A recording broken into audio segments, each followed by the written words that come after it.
Oi, pessoal! Hoje a gente vai conversar sobre uma das ferramentas mais antigas e, quem sabe, uma das mais importantes da medicina, a conversa. É isso mesmo. A entrevista médica, que a gente chama de anamnese, é muito mais do que só um monte de perguntas. Na verdade, ela é a base de todo o cuidado em saúde. Sabe aquela sensação de ser só mais um na fila, quase um número? Pois é, muita gente se sente assim. Mas olha, isso não é um problema de agora não. Para a gente entender por que essa conexão às vezes se perde, a gente precisa dar uma olhadinha na história. Então vamos lá. O jeito como a medicina funciona hoje passou por uma mudança gigantesca que alterou completamente a relação entre os profissionais de saúde e os pacientes. Antigamente, antes da medicina científica como a gente conhece, o foco era total na pessoa doente, às vezes até com um olhar meio místico. Mas aí, no comecinho do século XX, principalmente depois de um tal relatório Flexner, lá em 1910, tudo mudou.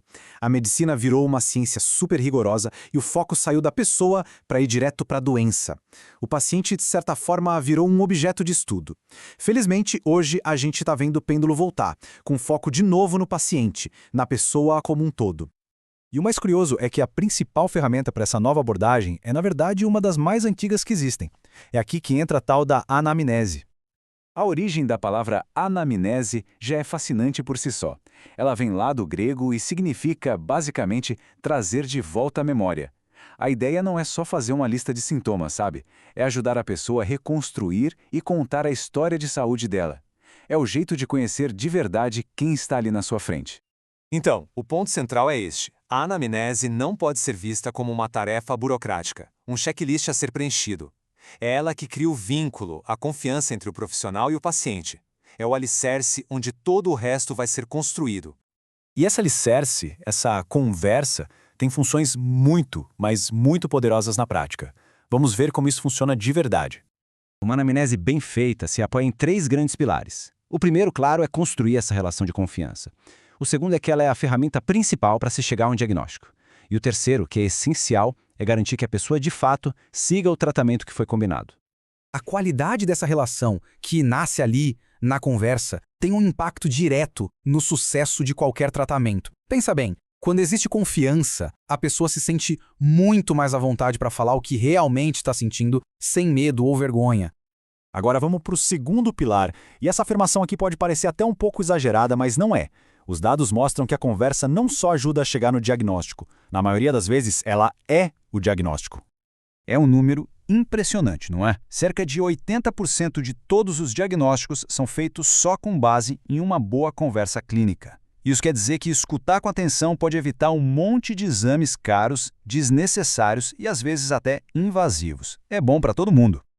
Isso nos traz direto para o terceiro pilar. Porque se essa conexão que deveria ser construída na anamnese falha, as consequências são bem sérias, especialmente na hora de seguir o tratamento.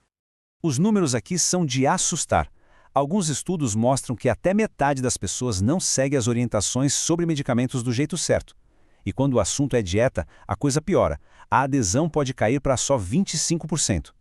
Essa dificuldade de seguir o tratamento está muitas vezes ligada diretamente a uma falha de comunicação lá no começo de tudo. Então, se a conversa é tão fundamental assim, o que será que diferencia uma anamnese boa de uma ruim? A resposta, no fundo, está na arte de saber escutar. Olha só a diferença. Uma boa anamnese foca na pessoa, não só na doença. Ela dá liberdade para a pessoa contar a sua história sem ser interrompida a cada frase. Presta atenção nos sinais, no que não é dito com palavras. Ela é empática. Já a anamnese ruim é o oposto. O foco é só na doença, é mecânica, robótica, cheia de interrupções e segue um roteiro fixo, ignorando o que a pessoa está sentindo. E para construir essa conexão de verdade, existem alguns pontos-chave. Primeiro, uma curiosidade genuína, querer de fato entender a história daquela pessoa. Segundo, uma escuta focada, sem interromper, deixando a história fluir. Terceiro, uma participação mútua, onde as decisões são compartilhadas. E claro, empatia e respeito, validando os sentimentos e a realidade de quem está ali. No fim das contas, o que tudo isso mostra é que a gente precisa, urgentemente, resgatar o lado mais humano na prática da saúde. A grande conclusão é esta. A anamnese não é só uma ciência, ela é também uma arte. E como toda arte, ela exige tempo, uma coisa que anda tão rara, mas também exige compreensão e uma sensibilidade enorme com o outro. Ela não só ajuda a diagnosticar, ela molda toda a experiência do cuidado. E isso deixa a gente com uma pergunta bem importante para o futuro, né? Num mundo cada vez mais tecnológico, com inteligência artificial e algoritmos entrando com tudo na medicina, como é que a gente faz para proteger essa arte, para garantir que essa conexão humana que acontece na conversa não se perca no meio do caminho? A resposta para essa pergunta pode muito bem definir como vai ser a saúde do futuro.